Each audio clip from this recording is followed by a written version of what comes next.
teolohiya tulad ng sining ay isang pakikibaka. Hindi lahat ng gamit na kulay ay kailangang masaya. Kung minsan, sapat na ang itim na tinta sa puting papel para gisingin ang pandama.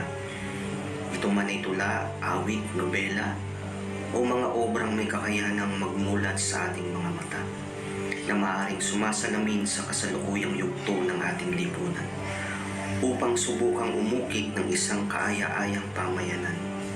Gamitin ang mga talentong biyaya ng may likha sa pagsusuri at pagtatanong, hayaang humantong sa pangunawa at sa mga turo na makapagpapalaya hindi lamang ng sarili kundi pati na rin ng kapwa.